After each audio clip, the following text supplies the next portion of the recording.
Hello everyone to my new Let's Look At, or what is, Cold Vengeance. Now, Cold Vengeance is a game that is going to remind you of the days of yore of Nintendo 64, because, well, that's kind of what it's supposed to look like. If you've ever played the South Park Nintendo 64 game, I don't want to say it's like that, but it is sort of like that, except it's in third person. I love that game for the record, but I don't want to draw any conclusions because I know some people didn't like it. But essentially, you just go around and shoot people. A lot. Now, this is not a revolutionary genre by any stretch of the imagination, but I don't really judge games by how original they are anymore. I will tell you the positives and the negatives. There's only one real negative, and that is probably going to be fixed by the time it gets through the development, and that is the mouse is really, what's the word, not responsive? I don't know about not responsive, but as you'll see here coming up, I don't know about right here, but I try to turn the camera right or left. It takes a really long time to do that. Beyond that though, everything else seems pretty responsive, pretty smooth, and I don't know how you're supposed to get up there, or if you even are, so I'm just gonna leave it. Now those are power-ups. I know one of the power-ups increases your rate of fire. I'm not sure what the other ones do. Obviously the crosses are for health, I think. And your health is that, I think those are, what, 5 dots up there on the top left are squares? I don't know why I call them dots, but checkpoints are still here. They're age-old and first time through the game. You might need them.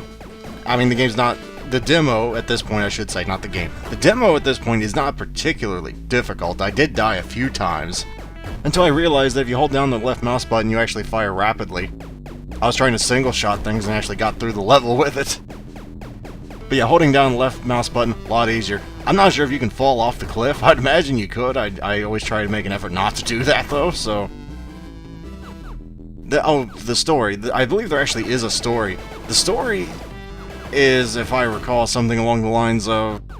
Actually, I guess I'll just send you to the website so I don't botch the storyline up too terribly. That's in the description below. I'll also put the link to where you can download this and play it yourself.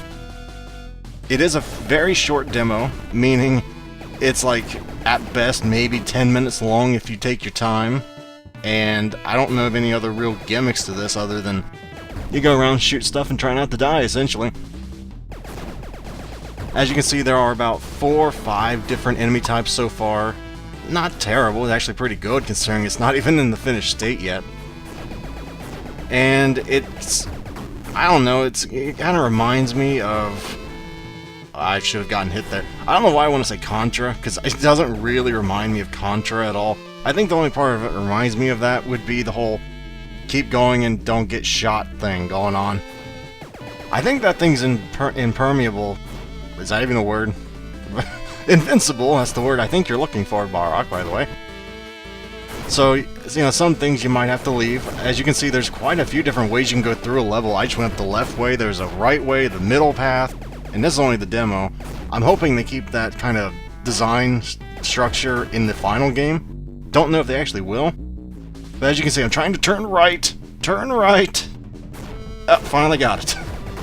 You can kind of tell the game's meant for you to just keep going in the one direction and keep going forward, not try and, look left and right.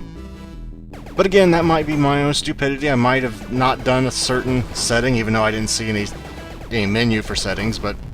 Excuse me, maybe I didn't look in the notepad files, if there even is such a thing. I didn't look in that either. Point is, that's about the only real negative. Everything else, really fun. And I believe the boss, because I'm going to imagine at the end of every level is a boss, and at the end of this level there's a boss. It's kind of like a bullet hell type of thing, but not quite to that level, obviously, in the demo. I can tell I'm probably going to buy it. It's also on Greenlight, so if you want to help support the game and get it on Steam, I will also I think that's in the same place as the other one, though. I'll put that in the description below, so... Yeah, the health bar of the boss is on the bottom. As you can see, it's just, disappearing. It's kind of standard, really, when you have an upgraded rifle. And it's about as good as it's going to get as far as the demo goes, because, well, that's the end of the demo right there. So if you want to actually go look at this, look in the description below. I put 2 links there. And hopefully I shall see you guys next time. Farewell until then.